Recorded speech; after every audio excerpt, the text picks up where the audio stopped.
বিছানায় শুয়ে বুকের একপাশে মোবাইলটা রেখে আমার প্রিয় লালন সঙ্গীত শুনছি। হঠাৎ গানটা বন্ধ হয়ে রিংটং বাজা শুরু করলো। আমি ফোনটা রিসিভ করে বললাম, কেমন আছেন বড় ভাই? ভালো। তুমি কেমন আছো? ভালো। বাড়ির সবাই কেমন আছে? ভালো। আপনার বাড়ির সবাই কেমন আছে? হ্যাঁ ভালো। আচ্ছা তুমি এক কাজ করো, আজকে তোমার খালার বাসায় এসে পড়ো, কালকে একসাথে পাত্রী দেখতে যাব। তাই নাকি? তা কার জন্য পাত্রী দেখবেন? তোমার খালাতো ভাই সজীবের জন্য। তাই নাকি? বিয়ে করতে রাজি হয়েছে? কেমনে সম্ভব?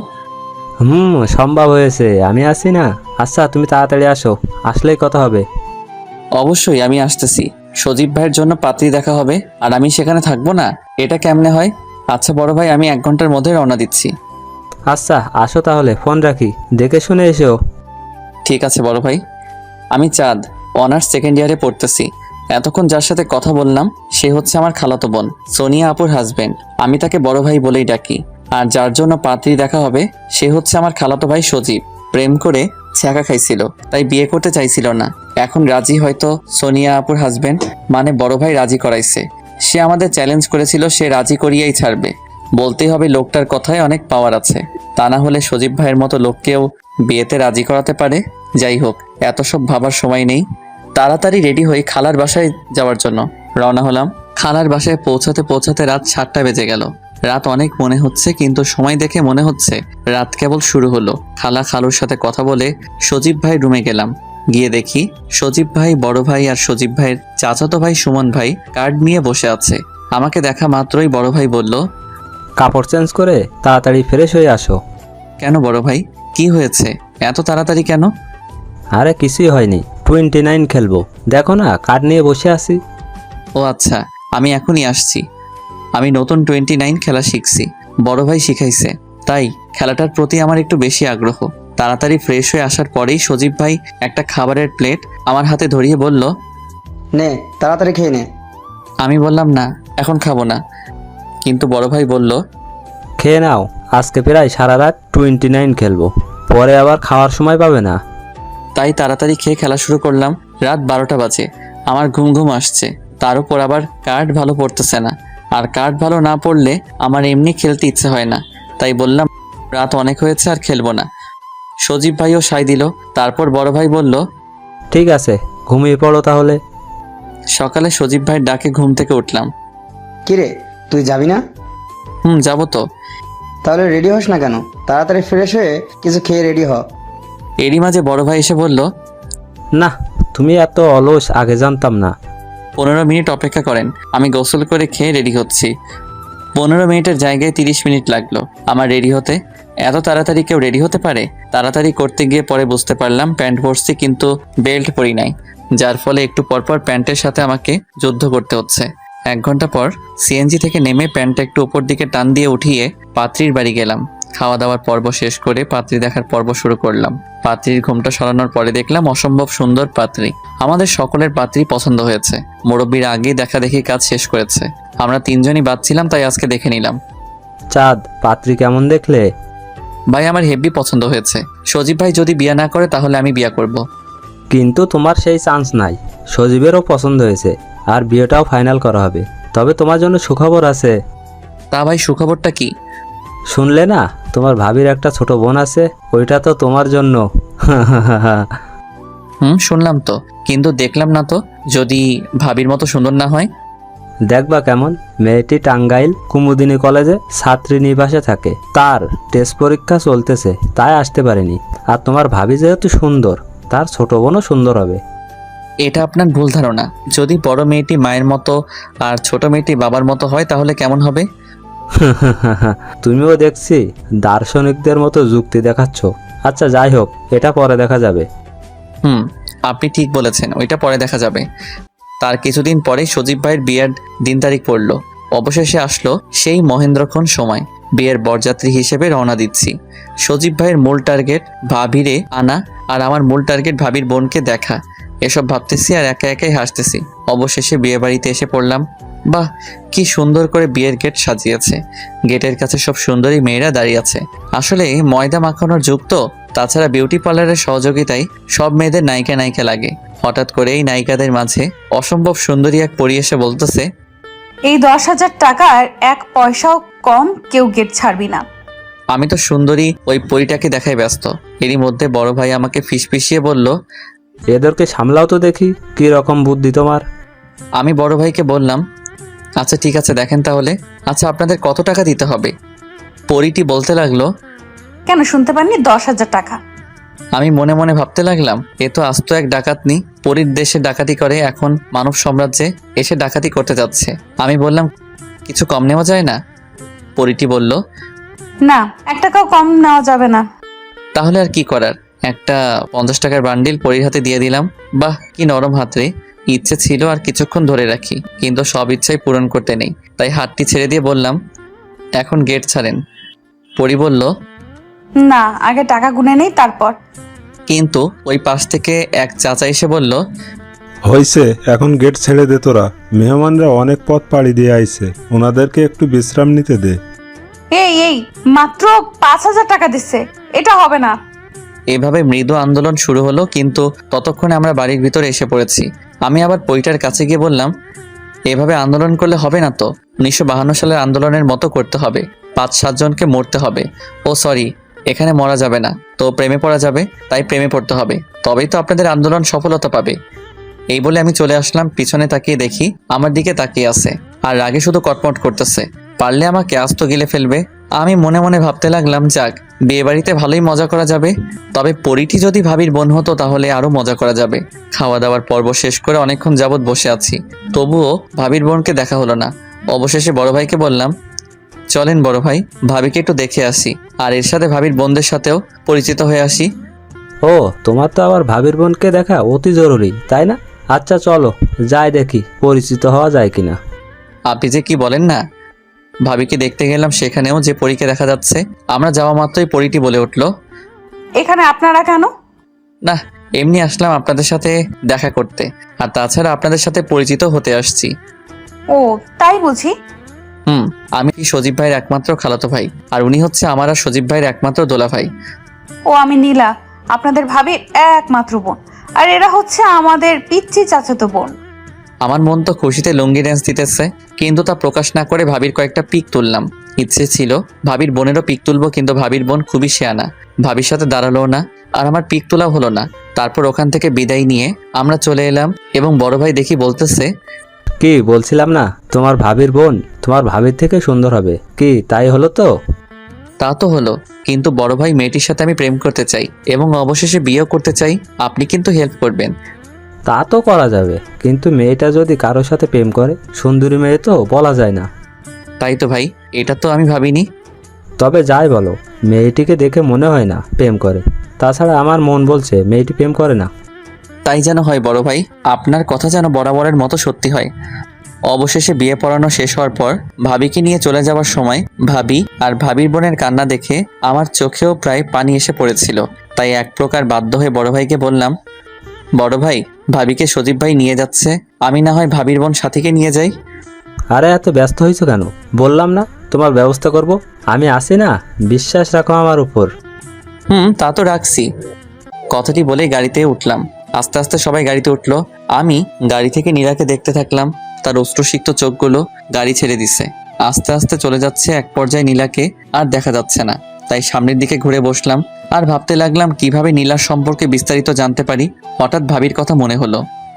একমাত্র ভাবির কাছে সব জানতে পারবো, কিন্তু ভাবিকে কথাটি বলবো কিভাবে? একটা উপায় বের করতে হবে, আর সকালেই ভাবির সাথে ফ্রি হতে হবে। এসব ভাবতে ভাবতে দেখি খালাদের বাড়িতে এসে পড়েছি। সবাই নতুন বউকে বরণ করার জন্য অস্থির হয়ে রয়েছে। তাদের এই গমগমাগম অস্থিরতা দেখে আমার দুচোখ ক্লান্ত হয়ে গেছে। তাই কোনো দেরি না করে সজীব ভাইদের একটা এক্সট্রা রুমে শুয়ে পড়লাম। সকালবেলায় ঘুম থেকে উঠে দেখি আমার পাশে আরো 3 জন শুয়ে রয়েছে। মনে মনে ভাবতে থাকলাম, এগুলো আবার আসলো কখন? বিয়ে বাড়িতে এই একটাই সমস্যা, যেখানেই শুয়ে থাকার মতো একটু ফাঁকা জায়গা পাবে সেখানেই শুয়ে পড়বে। ভাগ্যিস এখন শীতকাল, গ্রীষ্মকাল হলে তো আমার গরমে দফা রফা অবস্থা হতো, কেননা আমি আবার গরম সহ্য করতে পারি না। অতঃপর আমি বিছানা থেকে উঠে ভাই ভাবিকে খুঁজতে লাগলাম। কি, ওরা তো এখনো ওঠেইনি। সজীব ভাইয়ের উপর কিছুটা রাগ হতে লাগলো। সে বিয়েই করতে চাইল না, অথচ এখন বউকে ছাড়তেই চাচ্ছে না এবং নিজে উঠতেছে না। সবই কপাল, আর এরই নাম গোপাল। অবশেষে ভাবির দেখা মিলল, কিন্তু এ কি, সব মহিলারাই তো দেখি ভাবির সাথে বিভিন্ন কথা বলছে। সেখানে আমি গিয়ে কিভাবে ভাবির সাথে ফ্রি হব? সজীব ভাইও দেখি বের হয়ে আসলো। আমি কাছে গিয়ে বললাম, ভাই সুস্থ আছেন তো? ভাই আমার মোনালিসার মতো মুচকি হাসি দিয়ে বাথরুমে গেল। আমি নিশ্চিত এই হাসিটি যদি ভিঞ্চি দেখতো, তাহলে ছেলেদের জন্য যেমন মোনালিসার পিক তৈরি করে গেছেন, ঠিক তেমনি মেয়েদের জন্য সজীব বা পিক তৈরি করত। আর মোনালিসার হাসির মতো সজীব বা হাসিও বিখ্যাত হয়ে যেত। যাই হোক, ভাবিকে এখন মোটামুটি ফ্রি দেখাচ্ছে, এখনই সুযোগ। হাই ভাবি, কেমন আছেন? ভালো। আপনি কেমন আছেন? ভালো। তা রাত কেমন কাটলো? ভালো। ভাবি আমি কিন্তু আপনার দেবর হই, তাই কিন্তু আমাকে তুমি করে বলতে হবে, এটা যেন সবসময় মনে থাকে। আর এখন থেকে তুমি করে বলবেন। আচ্ছা ঠিক আছে। আচ্ছা ভাবি, আপনি মন খারাপ করে বসেছিলেন কেন বলেন তো? সত্যি বলতে কি, সবাইকে ছেড়ে এসেছে তো ওদের কথা মনে পড়ছে, বিশেষ করে ছোট বোনটার কথা। ও, আপনার ছোট বোন কি করে? সুন্দরবন কলেজে ইন্টারে পড়ে, ওখানে থেকে পড়াশোনা করে। কি বলছেন ভাবি? ওই কলেজে 90% মেয়েরাই তো কঠিনভাবে ছেলেদের সাথে প্রেম করে। করতে পারে, কিন্তু বাকি 10 ভাগ আছে না যারা প্রেম করে না, তাদের কাতারেই আমার বোন। আপনি অতটা নিশ্চিত হলেন কিভাবে? আমরা 2 বোন খুব ফ্রি। ও যেখানে যাই করুক না কেন আমাকে সব বলবে। আর ও কখনো বিয়ের আগে প্রেম করবে না। আর একটি কথা, বিয়ের পর স্বামীর সাথে প্রেম করবে। তাই নাকি? তাহলে ভালো। কিন্তু এরকম কঠিন শপথ করছে কেন যে বিয়ের আগে প্রেম করবে না? আমাদের এক বড় চাচাতো বোন ছিল, সে একটা ছেলের সাথে প্রেম করতো, কিন্তু ছেলেটি আমার বড় চাচাতো বোনের সাথে প্রতারণা করেছিল। অবশেষে আমার সেই চাচাতো বোন আত্মহত্যা করে। তারপর থেকেই আমি এবং আমার ছোট বোন শপথ করি যে বিয়ের আগে কোনো প্রেম করব না, স্বামীর সাথে বিয়ের পর প্রেম করব। ও তাই? ওখানে ভাবির সাথে গল্প না করে এখানে একটু কাজ করো। তোমার ভাবির বাড়ির লোকগুলো এই কিছুক্ষণের মধ্যে এসে পড়বে। হ্যাঁ ভাই, আসতেছি। আচ্ছা ভাবি, যাই, পরে কথা হবে। আচ্ছা যাও। মুরব্বীরা রান্না করছে, আমি আর বড় ভাই তাদেরকে টুকটাক হেল্প করছি। তো এক পর্যায়ে বড় ভাইকে বললাম, বড় ভাই একটা প্রবলেমে পড়ছি। কি প্রবলেম? নীলা বলে প্রেম করবে না। ও, হয়তো কোনো ফ্রেন্ড আছে তাই তোমার সঙ্গে প্রেম করবে না। আরে তা নয়, নীলা কারোর সাথে প্রেম করে না, এবং বিয়ের আগে কারোর সাথে প্রেম করবেও না। বিয়ের পর স্বামীর সাথেই নাকি প্রেম করবে। ও, এইটা তো ভালো খবর তোমার জন্য। তুমি তো ওকে বিয়েই করতে চাও। তা ঠিক, কিন্তু প্রেম করতে পারলে ভালো হতো। কেননা ফ্যামিলি থেকে যদি বিয়েতে রাজি না হয়, তাহলে পালিয়ে গিয়ে বিয়ে করা যেত। কিন্তু প্রেম না করতে পারলে তো ও আমার সাথে পালাবে না। বাপ রে বাপ, এত চিন্তাবিদ। শোনো, এত চিন্তা করতে হবে না তোমার। তুমি শুধু নীলার সাথে বন্ধুত্ব তৈরি করবে, আর বাকিটুকু আমি দেখে নিব। আচ্ছা ঠিক আছে, আপনার আশায় থাকবো। কেননা বর্তমানে তো কোনো কিছুই মামা, খালু, দোলা ভাই ছাড়া সম্ভব নয়। তাহলে আমার প্রেমী বা কেন বড় ভাই ছাড়া সম্ভব হবে? ঠিকই বলেছো। এখন একটু মনোযোগ দিয়ে কাজ করো। অতপর ভাবির বাড়ির লোকগুলো সবাই এসে পড়েছে। এ কি, নীলা কই? সে কি তাহলে আসেনি? ধ্যাত, কত প্ল্যানিং করলাম, সব বৃথা গেল। অবশেষে আমি বড় ভাই আর সুমন ভাই সজীব ভাইয়ের সাথে কুলদারা হিসেবে ভাবিদের সাথে চললাম। ভাবিদের বাসায় পৌঁছাতে রাত 8টা বেজে গেল। নীলাকে দেখলাম বোনকে দেখে খুশিতে জড়িয়ে ধরলো। ভাবিও বোনকে জড়িয়ে কান্না করতেছে। এই কান্না হয়তো কষ্টের না, এই কান্না আনন্দের হবে। সবাই মোটামুটি ব্যস্ত হয়ে পড়লো জামাইবাবুকে নিয়ে। বড় ভাইও জামাইবাবুর সাথেই আছে জোকের মতো। কেননা অনেকে জামাইবাবুকে বিপদে ফেলতে পারে, আর সেই বিপদটা তো বড় ভাইকে সামলাতে হবে। নীলাকে অনেকটা একা দেখতে পেলাম, তাই কাছে গিয়ে বললাম, কেমন আছেন? ভালো। আপনি কেমন আছেন? ভালো। আপনি আমাদের আনতে গেলেন না কেন? আপনারা কি আমাকে যেতে বলছেন? আমাদেরও তো আপনি আসতে বলেননি, তাও আমরা দুবার আসলাম। সত্যি বলতে কি, আমি যেতাম, কিন্তু আমার ছোট চাচাতো বোন আছে না, ওরাও আমার সাথে যেতে চাচ্ছিল। এই শীতের মাঝে ওদের নিয়ে যাওয়া অনেকটা ভেজাল মনে হলো, তাই আর কি যাওয়া হয়নি। তো অসুবিধা নেই, অন্য একদিন যাব। তারপর কে যেন নীলা বলে ডাক দিল আর চলে গেল। আর আমাকে বলে গেল পরে কথা হবে। সকালবেলা ঘুম থেকে উঠে দেখি নীলা একা একা মোবাইলে কি যেন দেখছে আর হাসছে। আমার মনে কৌতূহল জাগলো, তাই কাছে গিয়ে বললাম, আজকে আপনাকে অনেক খুশি মনে হচ্ছে, কারণটা জানতে পারি? কারণটা হচ্ছে এই ভিডিও, ধরেন দেখেন। আমি মোবাইলটা হাতে নিয়ে তো অবাক। আরে এটা তো যেদিন পাত্রী দেখতে আসছিলাম সেদিনকার ভিডিও। আমি কয়েকবার প্যান্ট নিয়ে টানাটানি করছি, সেটাও দেখি ভিডিও হয়েছে। সকাল সকাল এরকম ভাবে প্রিয়তমার সামনে আমার ইজ্জতের ফালুদা হবে, এটা তো কল্পনাও করতে পারিনি। আচ্ছা, এই ভিডিওটা হলো কিভাবে? আমার পিচ্চি চাচাতো বোনকে ভিডিও করতে বলেছিলাম, কেননা আমি আসতে পারিনি বলে, তাই। আমি কি বলবো কিছু বুঝতে পারছি না। ঠিক তখনই বড় ভাই ডাক দিল আমাকে, তাই আমি বললাম আচ্ছা এখন আমি আসি, পরে কথা হবে। তারপর আর কথা হয়নি। চোখে চোখ পড়লে মুচকি হাসি দিচ্ছে শুধু। এই হাসি যে আমাকে ওই ভিডিওর কথা মনে করিয়ে দেয়, আর আমি নিজেকে নিজেই গালি দিচ্ছি। কেন যে সেদিন তাড়াতাড়ি করতে গিয়ে বেল্ট ছাড়া প্যান্ট পরেছিলাম, আর তার খেসারত এখন আমার এরকম ভাবে দিতে হচ্ছে। দুপুরের খাবারের পর বসে আছি, হঠাৎ নীলা এসে বলতেছে, বেয়াই পান খাবেন নাকি? আমি তো অবাক। নীলা এই প্রথম আমাকে বিয়াই বলল এবং পান খাওয়ার অফার দিল। কোনোদিন পান না খাওয়া সত্ত্বেও অফারটিতে রাজি হয়ে বললাম, আপনি যদি বানায়ে আয়না দেন তাহলে খাবো, বিয়ানের পান বলে কথা। তাই বুঝি বিয়ানের হাতের পান খাওয়ার এত ইচ্ছা? ইচ্ছাটা তো ছিলই, তাছাড়া আপনি নিজে যেহেতু খাওয়াতে যাচ্ছেন তাই আপনার হাতের পান খেতে মনটা প্রবল বেগ ধারণ করেছে। ও তাই, তাহলে আমিও প্রবল বেগে আপনার জন্য একটা ঝাক্কাস পান নিয়ে আসি। কথাটি বলেই চলে গেল। আর আমি ভাবতে থাকলাম, মেয়েটি গিরগিটির মতো ক্ষণে ক্ষণে রং পাল্টায়। প্রথমে দেখে মনে হচ্ছিল যে মেয়েটি একটু চঞ্চলা হবে, কিন্তু পরে মেয়েটিকে আবার দেখে এবং ভাবির কথা শুনে মনে হলো না, মেয়েটি একটু শান্ত প্রকৃতির। আবার আজকের আচরণ দেখে মনে হচ্ছে চঞ্চল টাইপেরই হবে মেয়েটি। আমাকে একটু সতর্ক থাকতে হবে। মেয়েটির মতলবটা কি, আমাকে আজ পান খাওয়াতে চাচ্ছে, এসব ভাবতেছি। আর এরই মাঝে দেখি নীলা পান নিয়ে এসে পড়েছে। এই ধরেন পান। পানটা হাতে নিয়ে দেখলাম কি কি দিছে। না, সব ঠিক আছে, জর্দা, চুন, সুপারি সবই আছে। তাই পানটি মুখে পড়ে দিলাম। কিছুক্ষণ চিবানোর পর আমার কাছে মনে হচ্ছে সব কিছু যেন ঘুরতেছে। এ কি, নীলাও যেন আমার চারিপাশ দিয়ে ঘুরতেছে। তারপর কি হয়েছে বলতে পারবো না। যখন চোখ খুলে তাকালাম, দেখলাম ভাবি মাথায় পানি ঢালছে। সজীব ভাই এবং বড় ভাই আমাকে ধরে রাখছে। ভাবির আব্বা আম্মা পানি আনতেছে। আর নীলাকে দেখলাম আমার সামনে বরাবর কিছুটা চিন্তাগ্রস্ত হয়ে আমার দিকে তাকিয়ে আছে। আমি ওঠার জন্য চেষ্টা করলাম। ভাবি বলল, দাঁড়াও, মাথাটা মুছে দেই। মাথা মুছে দিয়ে একটা চেয়ারের কাছে নিয়ে বলল, এখানে বসে একটু রেস্ট নাও। আমি বসতেছিলাম, তখনই দেখলাম নীলা শয়তানি এক হাসি দিয়ে ওখান থেকে চলে গেল। আমি ভাবতে লাগলাম, ভাবি এত ভালো আর ভাবির বোন এত দুষ্টু কেন? অবশ্যই দুষ্টু মেয়েরাই সহজে পটে যায়। তবে এভাবে চলতে থাকলে আমার দৃঢ় বিশ্বাস বিয়ের আগেই নীলার সাথে প্রেম করতে পারবো। এসব চিন্তা করছি, আর এরই মাঝে বড় ভাই আমার সামনে চেয়ারে বসলো। কি ব্যাপার, নীলার হাতের পান খেয়েই অজ্ঞান হয়ে গেলে? চুমু খাইলে তো তোমারে খুঁজাই পাওয়া যাইতো না। আরে বড় ভাই, আপনিও মজা নিচ্ছেন? আমি তো এর আগে কখনো পান খাইনি। তাছাড়া জর্দাটা একটু বেশি দিয়েছিল। ভেবেছিলাম কিছু হবে না, কিন্তু আমার ভাবনাটা মিথ্যে হয়ে গেল আর আমি পড়ে গেলাম। বুঝতে পারছি। তো শোনো, প্রেম করতে গেলে এরকম ছোট ছোট কষ্ট করতেই হয়, আর তাছাড়াও অনেক কিছু স্যাক্রিফাইস করতে হবে, বুঝছো?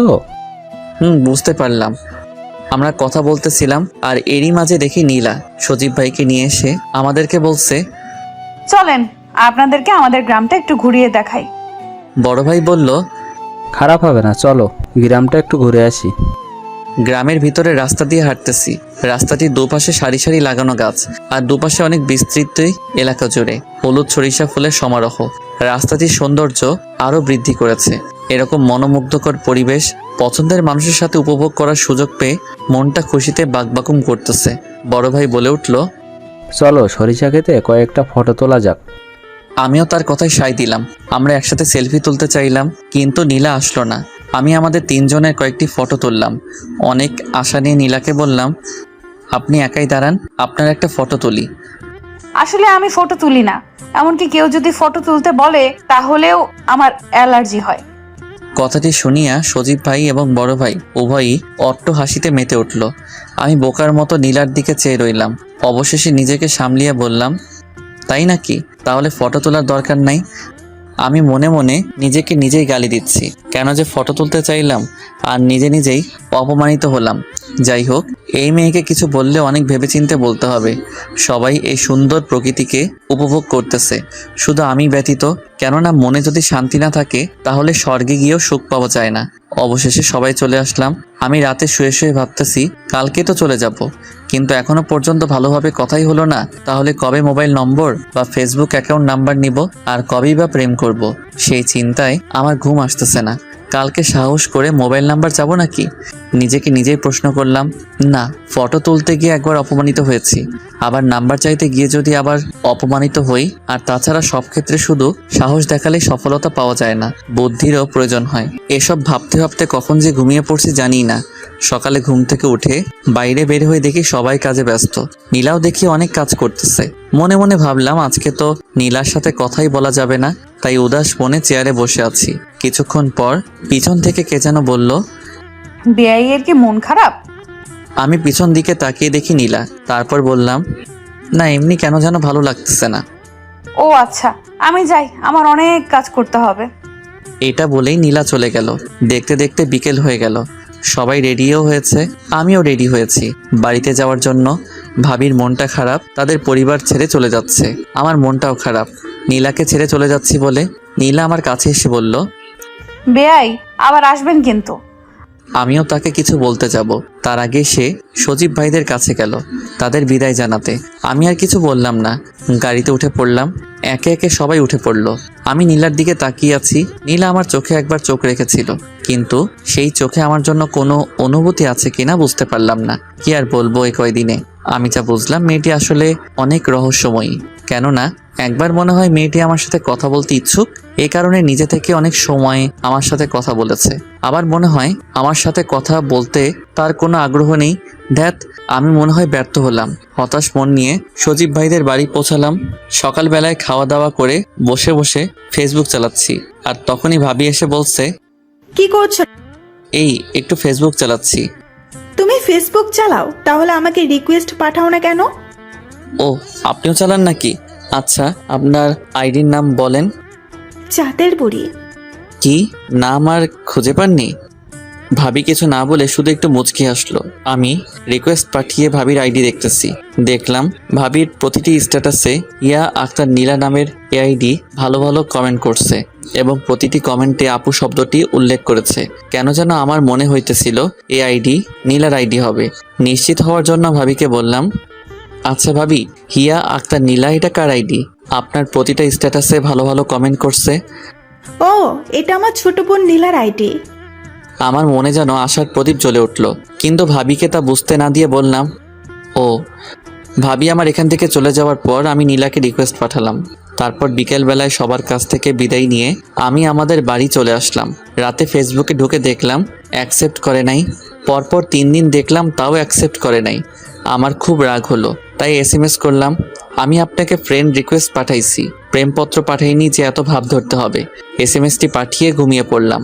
সকালে ঘুম থেকে উঠে ফেসবুকে ঢুকে দেখলাম নীলা ফ্রেন্ড রিকোয়েস্ট অ্যাকসেপ্ট করছে এবং একটা SMSও দিচ্ছে। SMSটি এরকমের ছিল, আসলে কি জানেন, আমি এখন পর্যন্ত কোনো ছেলের আইডি আমার কোনো ফেসবুক ফ্রেন্ড করিনি, এমনকি অপরিচিত কোনো মেয়েও ফ্রেন্ড লিস্টে নেই। তাই একটু দ্বিধায় আছিলাম। প্লিজ রাগ করেন না, আপনার রিকোয়েস্ট কিন্তু অ্যাকসেপ্ট করেছি। আমি কিছুই লিখলাম না, শুধু সিন করে রাখলাম। আর মনে মনে ভাবতে লাগলাম, যাক একটু রাগ দেখিয়ে কাজ হয়েছে। তারপর ফ্রেশ হয়ে আমি কলেজের দিকে রওনা হলাম। মনটা অনেক খুশি, যেন বিশ্ব জয় করে ফেলেছি। অবশ্যই আমি মনে করি একটা নারীর মন জয় করা বিশ্ব জয় করার চেয়ে কম নয়। পরক্ষণে ভাবতে থাকলাম, ও তো আমার ফেসবুক ফ্রেন্ড হয়েছে, গার্লফ্রেন্ড তো হয়নি, তাহলে আমার মন এত খুশি কেন? মন মুচকি হেসে আমাকে বলল, আরে বোকা, গার্লফ্রেন্ড হয়নি তো হয়ে যাবে, এত চিন্তা করিস কেন? আমি মনের সাথে সহমত প্রকাশ করে খুশি মনে কলেজে আড্ডা দিয়ে বাড়ি চলে আসলাম। রাতে ফেসবুকে লগ ইন করে নীলাকে খুঁজতে থাকলাম। হ্যাঁ, অনলাইনে দেখতে পাচ্ছি, কিন্তু SMS দিব কিনা ভাবতেছি। আর এরই মাঝে দেখি একটা SMS এসে পড়েছে। হ্যাঁ বেআই, কেমন আছেন? ভালো, আপনি কেমন আছেন? ভালো। বাড়ির সবাই কেমন আছে? ভালো, আপনার বাড়ির সবাই কেমন আছে? ভালো। তারপর আমি তার মেসেজের জন্য অপেক্ষা করতেছিলাম, কিন্তু মেসেজ দিচ্ছে না। তাই আমি নিজেই মেসেজ দিলাম, এখন কি করেন? কিন্তু কোনো রিপ্লাই আসে না। পরক্ষণে দেখতে পেলাম সে অনলাইনে নেই। মেয়েটার ওপর খুব রাগ হলো, কেননা কোনো কিছু না বলে অনলাইন থেকে চলে যাওয়ার কোনো মানে হলো? মেয়েটাকে বিয়ে করতে পারলে এর শাস্তি সুদে আসলে তখন দিব। পরের দিন সকালবেলা নীলাকে অনলাইনে দেখতে পেলাম, তাই মেসেজ দিলাম, গুড মর্নিং। সিন করেছে অথচ কোনো অ্যান্সার দিচ্ছে না। দীর্ঘ 3 মিনিট পর একটা SMS দিল, গুড মর্নিং। এতক্ষণ পর? ও সরি, এক বান্ধবীর সাথে কলেজের বিষয়ে কথা বললাম। কেন, কলেজে কোনো সমস্যা হয়েছে? আরে না, আজকে কলেজে যাওয়ার কথা ছিল, কিন্তু আম্মু এত করে আজকের দিনটা থেকে যাওয়ার কথা বললো, তাই বাধ্য হয়ে থাকতে হলো। আচ্ছা, শুনেছি আপনাদের বাসা নাকি খুলনা সিটিতেই? খুলনা নিরালা 27 নম্বর রোড। এখান থেকে আপনাদের কলেজে যেতে অটোতে 15 মিনিট সময় লাগে, হালকা জ্যাম থাকা সত্ত্বেও। ও তাই, ভালো। অনেকক্ষণ হলো কোনো SMS পাচ্ছি না। হ্যালো, আছেন কি? না, মেয়েটি আবার হুট করে চলে গেছে। মেয়েটির মনে হয় সাধারণ জ্ঞানটুকু নেই, হুট করে চলে যায়। তাই রাগে দুঃখে মোবাইলটা বিছানায় রেখে আবার শুয়ে পড়লাম। কিছুক্ষণ পর মা ডাকতে আসলো। কলেজে যাবি না? না, আজকে কলেজে ক্লাস হবে না। ও তাহলে ভালোই হলো। তোর আব্বু তোকে মার্কেটে যেতে বলেছিল, কিন্তু আমি না করেছিলাম। তুই কলেজে যাবি বলে, তাহলে এখন নাস্তা করে যা। আমি মার্কেটে গিয়ে কি করব? আর তাছাড়া টাকা দিয়ে লোক রেখেছে, তারা কি করে? তোর আব্বুর সাথে যে লোকটা কাপড়ের দোকানে থাকে, সে বিয়ে করার জন্য ছুটি নিয়েছে। আর কসমেটিক্সের দোকানে 3 জনের মধ্যে একজনের মা নাকি খুব অসুস্থ, এ কারণে ছুটি নিয়েছে। জানিসই তো কসমেটিক্সের দোকানে কিরকম ভিড় পড়ে, 2 জন সামলাতে পারে না, তাই তোকে যেতে বলেছে। আমি তো কোনোটার দামই সঠিকভাবে জানি না। তোর কোনোটার দাম জানা লাগবে না, বাকি 2 জন আছে না, ওরাই দাম বলে দেবে। আচ্ছা, আমার কথা বলতে হচ্ছে কেন? তুই যাবি কিনা বল। আচ্ছা, যাচ্ছি তো, রাগ করো কেন? মায়ের কথার অবাধ্য হওয়া যাবে না, তাহলেই কঠিন প্রবলেম। আমাদের সংসারে মা যা বলবে তাই হবে। তাই আর কি, মা মার্কেটে যেতে বলেছে, যেতে হবেই। কেন যে কলেজে যাওয়া নিয়ে মিথ্যে বললাম, মিথ্যে বলার শাস্তি সাথে সাথেই পাচ্ছি। তাই একগাদা দুঃখ নিয়ে মার্কেটে যাচ্ছি। আর ভাবছি যখন দুঃখ আসে তখন চারদিক থেকেই আসে, যেন দুঃখগুলো প্রতিযোগিতায় মেতে ওঠে। কে কত কষ্ট দিতে পারে দেখি, তোরা কে কত কষ্ট দিতে পারিস। তারপর যে জয়ী হবে তাকে আমি মেডেল দিব। এসব ভাবতে ভাবতে দোকানের সামনে এসে পড়েছি। সোলাইমান ভাই আমাকে দেখেই বলল, কি ভাই, দোকানে আসতে মন চায় না? আমি মুচকি হাসি দিয়ে বললাম, আরে না ভাই, সামনে পরীক্ষা, তাই একটু পড়াশোনা নিয়ে ব্যস্ত। ও তাই, আসেন দোকানের ভিতরে এসে বসেন। একটা চেয়ার দেখিয়ে বলল, বসেন এখানে। তারপর আবার কাস্টমারদের সাথে কথা বলে ব্যস্ত হয়ে পড়লেন। সোলাইমান ভাই আমাদের এই কসমেটিক্স দোকানের অনেক পুরাতন কর্মচারী, অনেক ছোট থেকেই এই দোকানে কাজ করত। অনেক মজার লোক, কাস্টমারদের সাথে এত মজা করে কথা বলে যে কাস্টমাররা জিনিস কিনতে বাধ্য হয়। আমি তাদের ব্যস্ততা অনুভব করতেছি, ভালোই লাগছে। তো হঠাৎ করেই কেন জানি নীলার কথা মনে পড়ল, তাই আর দেরি না করে ফেসবুকে ঢুকলাম। কিন্তু ফেসবুকে পেলাম না। অনেকক্ষণ ঘাটাঘাটি করার পর একটা SMS পেলাম। এ কি, নীলাই তো SMS করেছে। SMS-এ লেখা, কিছু না, আপনি? আমি ভাবতে লাগলাম এইটা কি SMS করলো। পরক্ষণে মনে পড়লো সকালে বলেছিলাম আপনি কি করেন, সেটার উত্তর এখন দিয়েছে। আমি না হেসে পারলাম না। সকালে প্রশ্ন করলে বিকালে উত্তর পাওয়া যায়। আমিও একটা SMS করলাম, এই দোকানে বসে আছি। কিসের দোকান? কসমেটিক্সের দোকান। ও, ওখানে কি করেন? এই কিছু না, আমাদের দোকানে বসে আছি। আপনাদের না কাপড়ের দোকান? একটা কাপড়ের দোকান আর একটা কসমেটিক্সের দোকান। ও ভালো। আপনি না অনেক মজার লোক। কেন, আমি আবার কি করলাম? আপনাকে সকালে প্রশ্ন করলে সেই প্রশ্নের উত্তর বিকালে দেন। এত হাইছেন না, মুখের ভেতর মাছি ঢুকবে। না, ঢুকবে না। আপনার মতো সুন্দরী বিয়ানের সাথে কথা বলার সময় কোনো মশা মাছি আমাকে ডিস্টার্ব করে না। ও তাই বুঝি। আচ্ছা, এখন কি করেন? আপেল খাচ্ছি, খাবেন? যদি দেন তাহলে অবশ্যই খাবো। আচ্ছা, আমি মনে মনে দিলাম। ও, অ্যাপেলটি তো অনেক মিষ্টি। অবশ্যই মিষ্টি মানুষের ছোঁয়া পেলে সবই মিষ্টি হয়ে যায়। তাই আমি বুঝি মিষ্টি মানুষ। আচ্ছা, আপনাকে একটা কথা বলি, প্লিজ রাখবেন? যদি রাখার মতো হয় তাহলে রাখবো, আপনি বলতে পারেন। ফেসবুক থেকে চলে যাওয়ার সময় আমাকে একটু জানিয়ে চলে যাবেন প্লিজ। ও এই কথা, আপনি না সহজ কথাকে এত ভনিতা করে বলেন যেন না জানি কোনো কঠিন কথা বলবেন। আসলে আমি এরকমই, সহজ কথাকে কঠিন করে এবং কঠিন কথাকে সহজ করে বলি। কবে যেন আপনাকে অনেক কঠিন কথা এত সহজ করে বলবো যে আপনি জ্ঞানও হারিয়ে ফেলতে পারেন।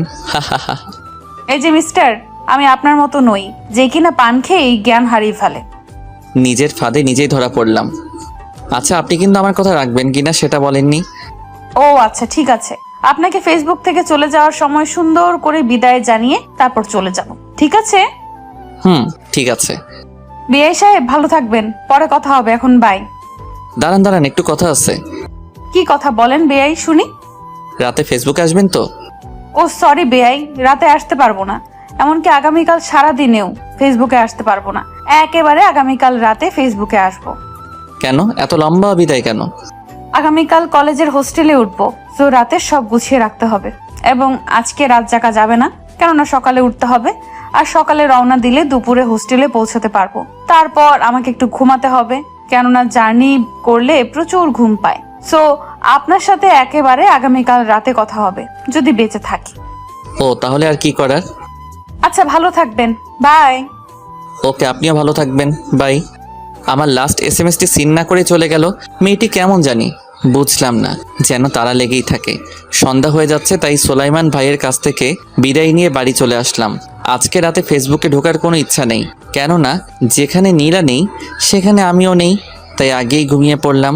সকালে ঘুম থেকে উঠে ফ্রেশ হয়ে কলেজে গেলাম, কিন্তু কোনো কিছুই ভালো লাগছে না। আজকের দিনটা যেন অনেক লম্বা, ফুরাতে চাচ্ছে না।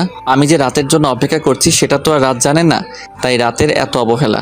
আসলে অপেক্ষা করা যে কতটা বিরক্তিকর, নীলার প্রেমে না পড়লে হয়তো বুঝতেই পারতাম না। অবশেষে যেন রাতের আগমন হলো। আমি সন্ধ্যা রাতেই ফেসবুকে ঢুকে আছি আর প্রতীক্ষা করতেছি নীলার আগমনের জন্য। নীলা এসেছে, কিন্তু কোনো এসএমএস দিচ্ছে না। তাই আমি আগে এসএমএস দিলাম। হাই, কেমন আছেন? ভালো। আপনি কেমন আছেন? ভালো। কি করেন? শুয়ে আছে। আপনি কি করেন? এখনই শুয়ে পড়েছেন? ভালো। আর আমরা মিষ্টি পান খাচ্ছি। হোস্টেলে পান পেলেন কোথায়? হোস্টেলে সবই পাওয়া যায়, বুঝলেন? বুঝলাম। তা একাই খাবেন, আমাকে দিবেন না? না, আপনাকে দিব না, কেননা আপনি পান খাইতে পারেন না, জ্ঞান হারিয়ে ফেলেন। না, এখন খাইতে পারবো। আচ্ছা জানেন, ওই দিনের ঘটনা নিয়ে একটা গান বানাইছি। তাই নাকি? প্লিজ আমাকে শোনান। শোনাবো কিভাবে? আপনি তো মোবাইল নাম্বার দেননি, আর তাছাড়া মেসেঞ্জারে ফোন দিলে রিসিভ করেন না তো। আসলে ফোনে কথা বললে বান্ধবীরা অনেক ফাজলামি করে, তাই আর কি ফোনের চেয়ে এসএমএসই ভালো। আপনি গানটির প্রথম 2 লাইন এসএমএস এ পাঠিয়ে দেন।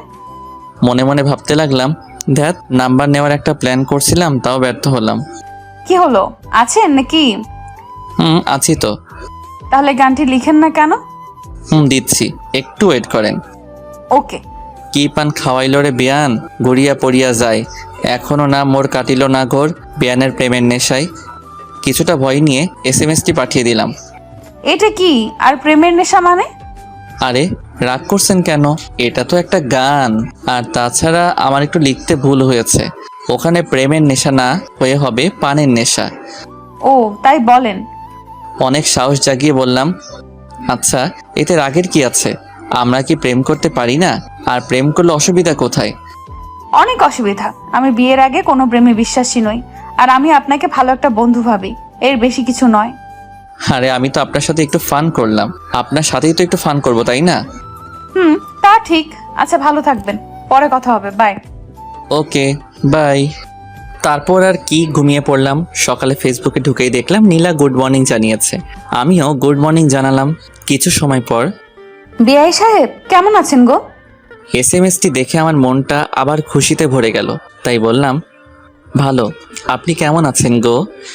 তারপর শুরু হলো আমাদের অনেক কথা। এরপর ভাবে আমরা প্রতিদিন রাত 7টা থেকে কথা বলা শুরু করতাম, 9টা বা 9:30 পর্যন্ত। তারপর আবার সকালে 1 ঘন্টা কথা বলতাম। এটা যেন আমাদের প্রতিদিনকার রুটিন হয়ে গেল। অবশ্যই কথাগুলো বলতাম উভয় বন্ধু হিসেবে, এবং হালকা রোমান্টিক হতো বেআই হিসেবে। ভালোই চলতেছিল দিনগুলি। হঠাৎ করে একদিন আমার মা সন্ধ্যায় অসুস্থ হয়ে পড়ে। তারপর সাথে সাথে তাকে হসপিটালে নেই। সেই দিন সারা রাত হসপিটালে ছিলাম। অবশেষে আল্লাহর অশেষ রহমতে আমার মা সুস্থ হয়, কিন্তু ডায়াবেটিস, হাই প্রেশার এগুলো তো আছেই।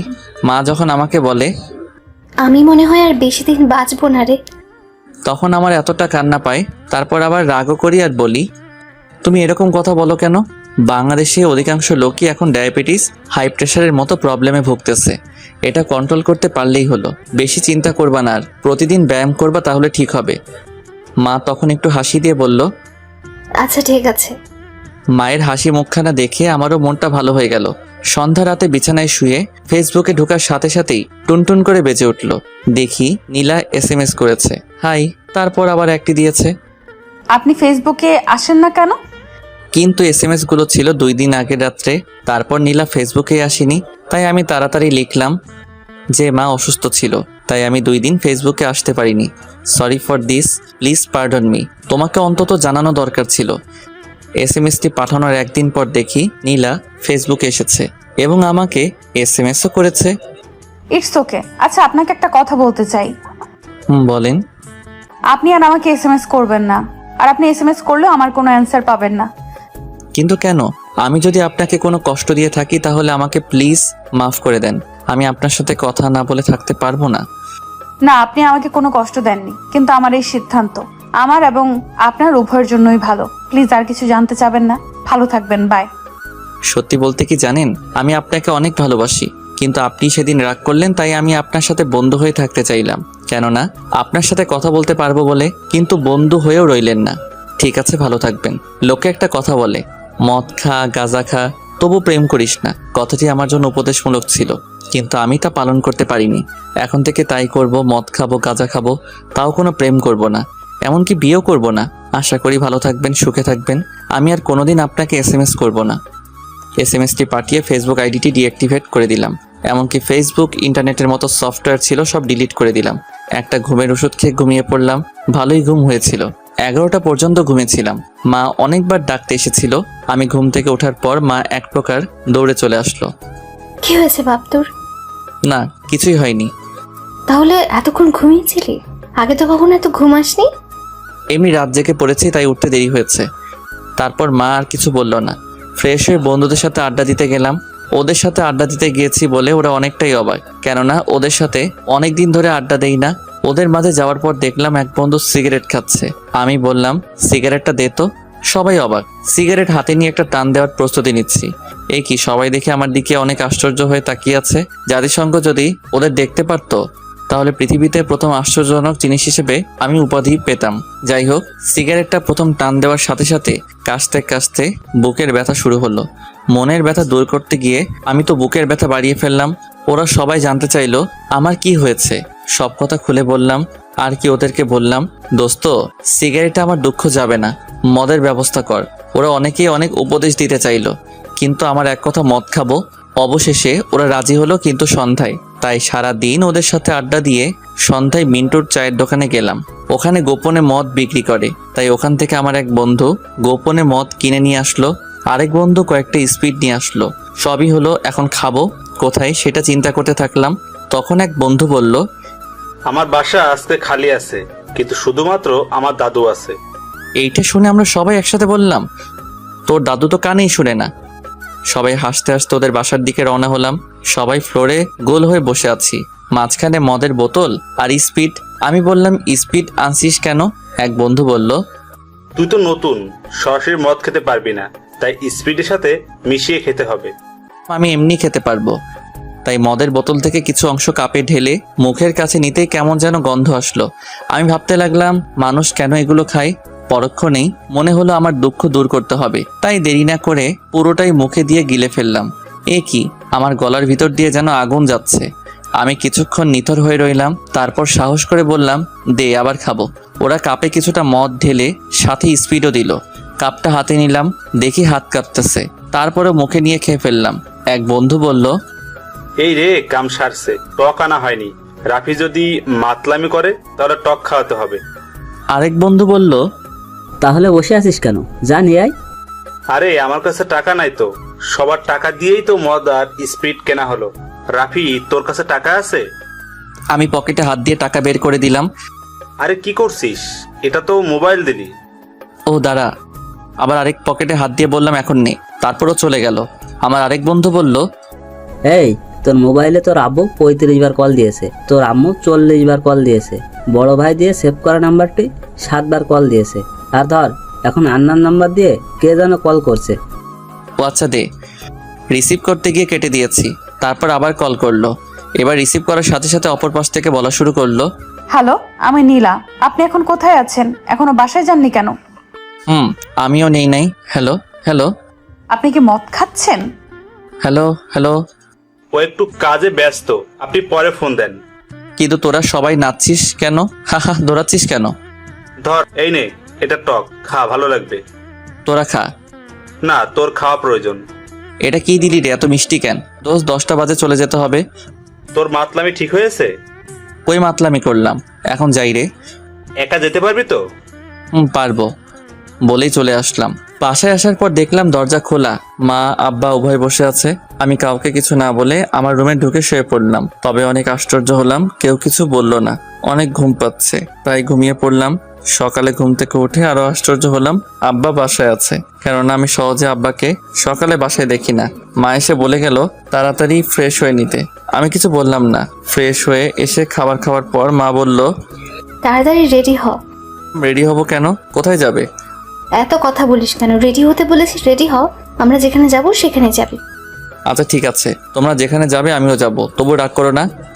আমি আব্বু এবং মা যাচ্ছি। কোথায় যাচ্ছি তা জানি না। রাস্তাটি কেমন পরিচিত লাগছে। ও হ্যাঁ, এটা তো নীলার গ্রামের রাস্তা। আচ্ছা ওখানে যাচ্ছি না তো? নিজেকে নিজেই প্রশ্ন করলাম। কি জানি, কিচ্ছু বুঝতেছি না, সব গরমিল লাগছে।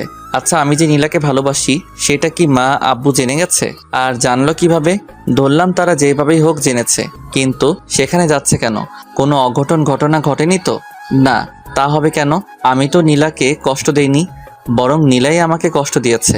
দেখ কি সব আবল তাবল কথা চিন্তা করতেছি। হয়তো অন্য কোনো জায়গায় বা অন্য কোনো কাজে আমাকে তারা নিয়ে যাচ্ছে।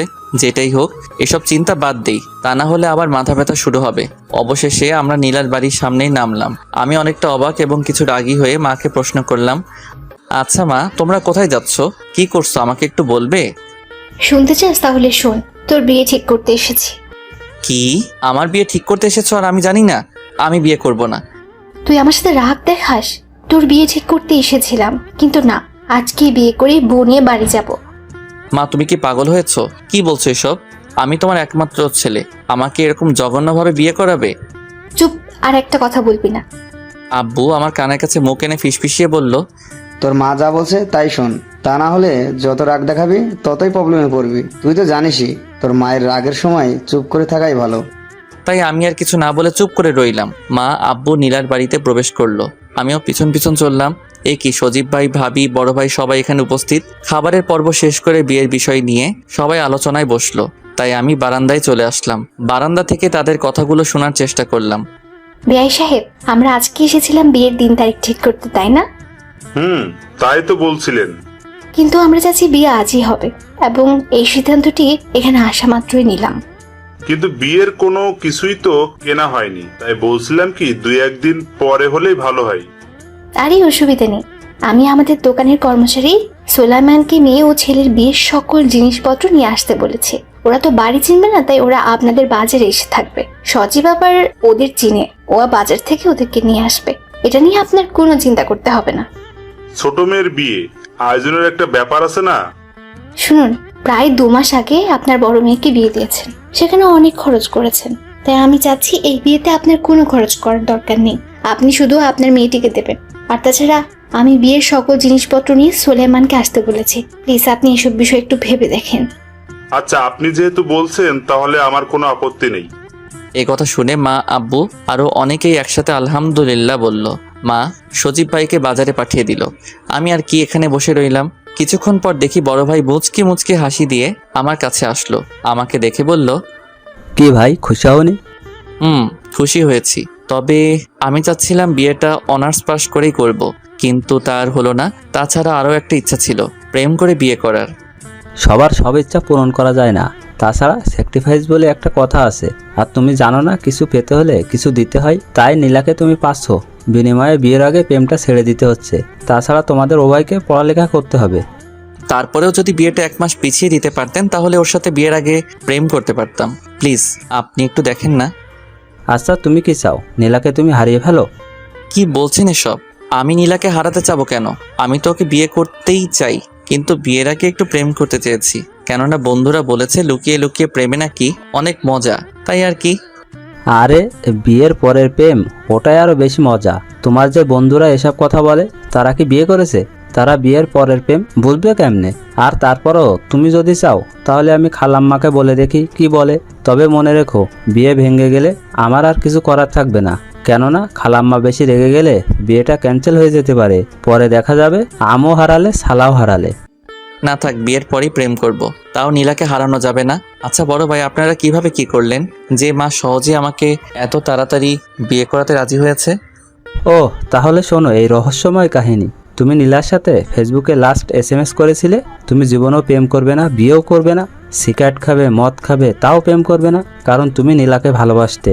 সেটা নীলা বুঝেও না বুঝার ভান করে তোমার সাথে কথা বলা বন্ধ করতে চেয়েছিল, তাই না? আপনি জানলেন কেমনে? প্রেমের কথা গোপন রাখা যায় না। যাই হোক, ওই দিন আমি তোমার খালার বাড়ি আসছিলাম। আমি, তোমার খালাতো বোন, সজীব, তোমার ভাবি সবাই মিলে মুড়ি বানিয়ে খাচ্ছিলাম। তখন নীলা তোমার ভাবিকে ফোন দিয়ে কান্না কান্না কণ্ঠে সব বলল। জানো, তখন আমি নিজেই খুব চিন্তায় পড়ে গেছিলাম। তখন আমি তোমার মোবাইলে ফোন দিলাম, কিন্তু তুমি রিসিভ করলে না।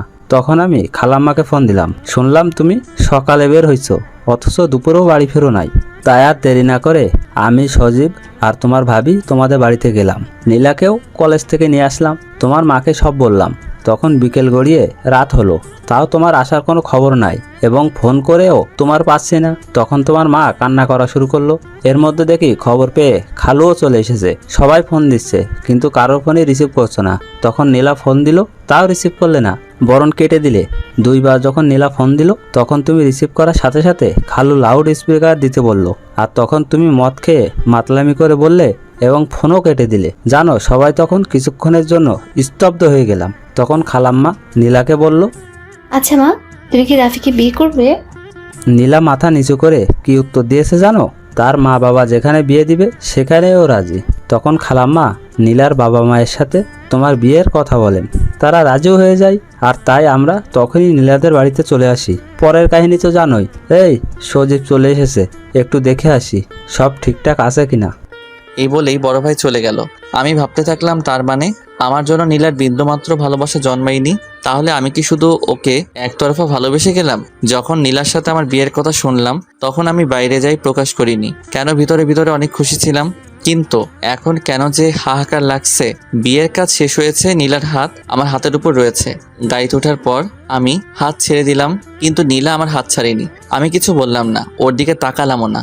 আমার জন্য যার বিন্দুমাত্র ভালোবাসা নেই, তার দিকে তাকিয়ে কি হবে?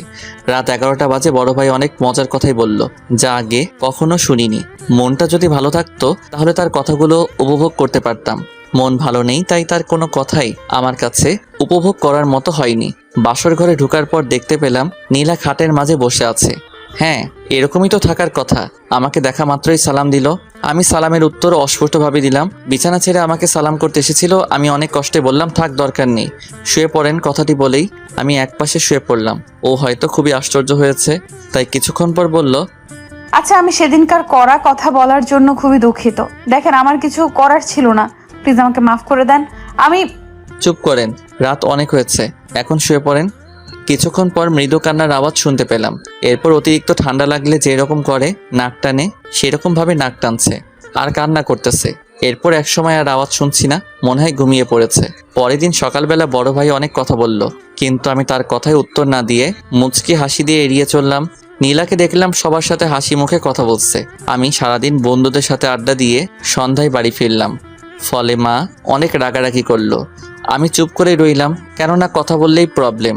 রুমে ঢুকেই নীলাকে দেখতে পেলাম, তাই যখনই বের হতে যাব, অমনি পিছন থেকে আমার শার্ট টেনে ধরে নীলা বলল, আপনি যেখানে যেতে চান যাবেন, কিন্তু তার আগে আমার কথাগুলো শুনে তারপর যাবেন। শার্টটি ছেড়ে তারপর বলা শুরু করলো, জানেন, আমার খুব ইচ্ছে ছিল বিয়ের পরে স্বামীর সাথে প্রেম করব, স্বামীকে অনেক ভালোবাসবো।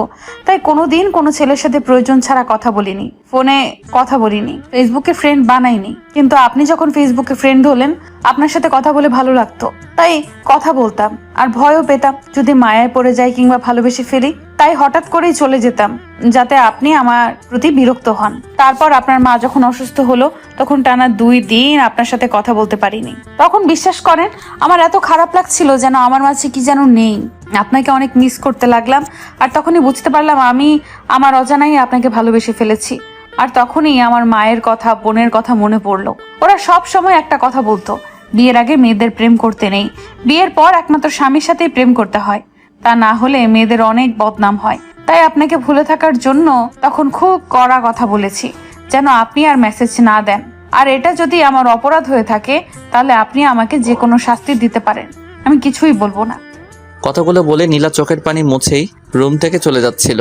আমি নীলার হাতটি ধরে টান দিয়ে আমার কাছে এনে বললাম, প্লিজ আমাকে ক্ষমা করে দেন।